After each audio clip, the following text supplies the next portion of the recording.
Shalom,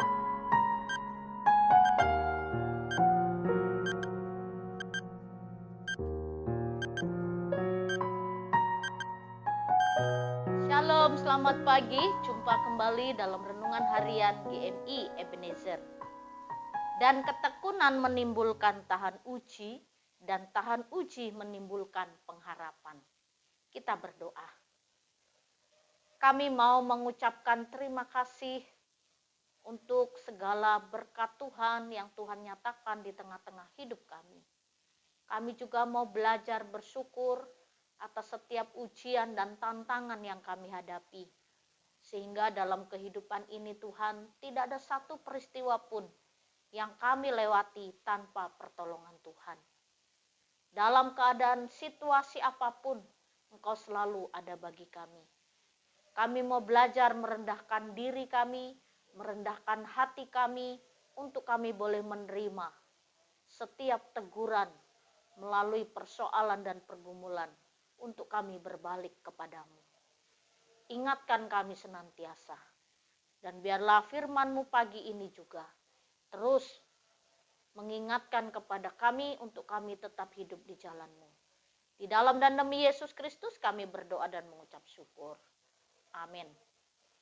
Pagi ini kita akan bersama-sama merenungkan satu tema firman Tuhan, teguran yang membawa kebaikan. Bapak, Ibu, serta saudara-saudari, kita sebagai orang tua, pasti kita pernah memarahi anak. Mungkin sesekali ketika kita memarahi di luar kontrol kita pernah memukul anak. Karena kesalahan yang dia buat. Untuk apa orang tua memukul anak atau memarahi anak? Supaya anak tahu mana yang benar dan mana yang tidak benar.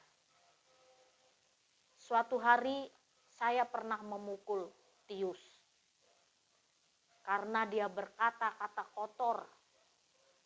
Lalu kata-kata itu dia dapat dari teman-temannya. Saya pukul, lalu mulutnya saya kasih cabai supaya dia tidak berkata-kata itu lagi. Karena waktu itu Tius masih kecil, masih umur 4 dan 5 tahun. Dengan kata-kata mungkin waktu itu dia belum paham. Tapi kalau dia ingat cabai merah saya olesin. Dia ingat, oh mama marah kalau saya ngomong kata-kata yang tidak baik. Dari situ dia sudah mulai belajar mana kata-kata yang bisa dia ucapkan, mana yang tidak. Saya memukul anak, saya menegur anak karena saya mengasihi. Saya sayang supaya anak-anak tidak hidup sesuai dengan aturan mereka, tapi mereka harus hidup sesuai dengan aturan di dalam rumah masing-masing. Sampai besar pun mereka sudah SMA. Kalau ada sesuatu yang tidak baik, saya juga marah. Tapi sekarang sudah beda. Sudah bisa diajak diskusi. Kita berikan penjelasan, pemahaman, mereka mengerti. Teguran, nasihat, dan sesekali pukulan itu mungkin mengingatkan kepada kita bahwa sesuatu yang tidak benar tidak boleh dilakukan. Demikian juga hidup kita bersama dengan Tuhan. Mungkin sesekali Tuhan mengingatkan kita, menegur kita lewat satu peristiwa. Dan melalui peristiwa itu kita ingat kembali kepada Tuhan. Oh iya, mungkin peristiwa ini membuat saya harus lebih kuat, harus lebih tabah. Di dalam Mazmur Bapak Ibu serta saudara-saudari, ayat yang ke-94, ayat 12, demikian bunyi firman Tuhan. Berbahagialah orang yang kau hajar ya Tuhan, dan yang kau ajari dari Taurat-Mu. Berbahagialah orang yang dihajar oleh Tuhan, ditegur oleh Tuhan, diingatkan oleh Tuhan lewat situasi, peristiwa-peristiwa yang terjadi. Jadi pemazmur ini mengingatkan kita berbahagia. ditegur oleh Tuhan. Tapi tidak semua orang mau menerima teguran dan didikan dari Tuhan. Ada orang yang keras kepala, sengaja mengeraskan hati dan pikirannya, seperti Raja Firaun, yang tidak memperbolehkan bangsa Israel keluar dari tanah Mesir.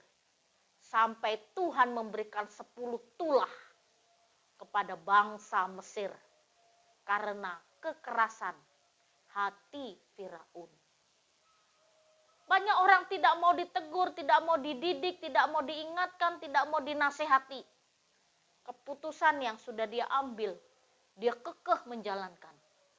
Dan apa yang terjadi dalam hidupnya, dia tidak mau melakukan sesuatu yang baik. Ketika ada peristiwa, ada pergumulan, itulah waktunya kita untuk mengingat. Karena persoalan, kita bisa evaluasi diri kita untuk kita bisa berubah. Pemazmur mengatakan, berbahagialah orang yang kau hajar dan yang kau ajari dari Tauratmu. Firman Tuhan terus mengajar kita, mengingatkan kepada kita, menegur kita. Ada teguran yang sangat keras, tapi ada teguran juga yang hanya selentingan kecil saja. Tapi bagi setiap orang yang mau menerima teguran dari Tuhan, dia akan mendapatkan sesuatu hidup yang lebih baik. Jadi Bapak Ibu serta saudara-saudari, berpalinglah kepada Tuhan. Ketika ada peristiwa apapun, berserah dirilah kepada Tuhan. Jangan menjauh, tetapi semakin mendekat, supaya kita menjadi orang yang berbahagia dan menjadi orang yang mudah dibentuk. Sehingga kita memiliki karakter yang seperti Kristus inginkan. Kiranya Tuhan menolong kita, kita berdoa. Bentuk kami sesuai dengan kehendak-Mu. Ajar kami untuk tetap hidup di jalan-Mu. Di dalam dan demi Yesus Kristus kami berdoa dan mengucap syukur. Selamat pagi.